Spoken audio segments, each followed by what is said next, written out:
everyone, we are in the Shape Your Future Healthy Kitchen, sponsored by TSET, and I am with Chef Val from the OUTU School of Community Medicine. Thank you for joining me today. Thank you. And these are always fun, and I love when there's fruits and vegetables, so just tell us what we're doing today. Okay, so mango might be a little intimidating. Okay. And part of the reason is because sometimes when we get them here, they're not ripe, kind of like these are not particularly ripe. But I thought I might just kind of demo how we would cut this if it were a little bit more ripe. So if you chose to do fresh, this is, and Right. very quickly, because I know I would be unfamiliar with this, how do you know it's ripe? What are you looking for? So great question. So this red, you would kind of want that to be all over. Red and yellow all over. This green one is not ripe enough at all. Okay. But I will say it still can be delicious in the right application.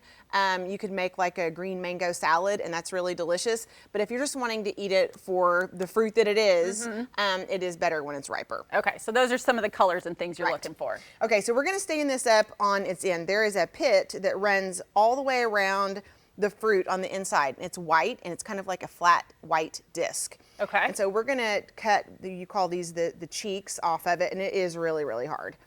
But So if it was more ripe, like we were just talking about, it would be a little easier. It would be cutting a little smoother. Right. And so you can see that it's kind of a light yellow, and so if it were riper, it would be more a richer light Just more orange kind of color. golden. Yeah.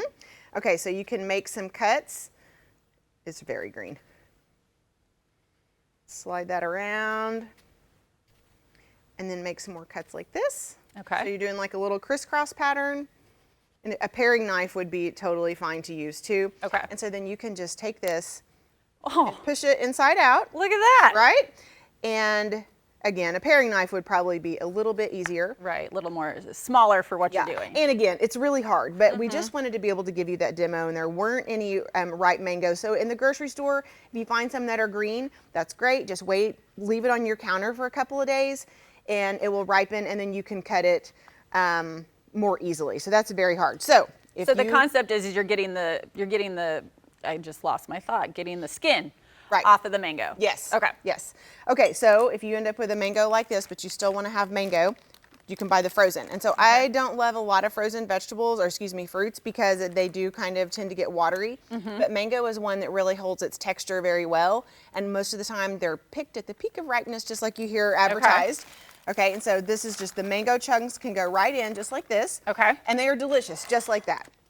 But if you want to make it a little bit more special, you can use a little bit of lime juice or lime zest, and you could use a grater, just your regular box grater for this. And you want to get just the green, okay? Because that is the zest that has all of the nice oils in it. If you get down to the white part, that's when it gets very bitter. So you've gone too far. Right. Okay. Okay, so you can just put a little bit of lime zest on there. I have a lime that's already cut. We'll just do a little bit of lime juice squeezed on there. And it's delicious just like that. You don't have to add any sugar if you're trying to watch sugar. And again, this is just a good summer side if you're out grilling, just another way to get your fruits and vegetables incorporated into your meal. Snack for the kids. I mean, this is a great thing to keep in the freezer so that if they say, I need a snack, you say, go get in the freezer. Don't get the ice cream, get the mango. So just a tiny bit.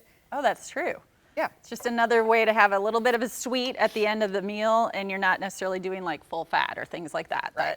So you can go ahead and use the honey fork. Perfect. Oh, you got to have a little extra honey, right? That's right. Or how extra honey? Yes. So the lime zest gives it a little bit of a floral thing going on, a Yes. little more acid with the lime juice, and then of course a little sweetness with the honey, but you could totally skip that also. I mean, that's perfect because it's so refreshing. This would make for a great dessert as well as the side. You guys have to try this. If you want to find out more information about it, go ahead and head to KJRH.com.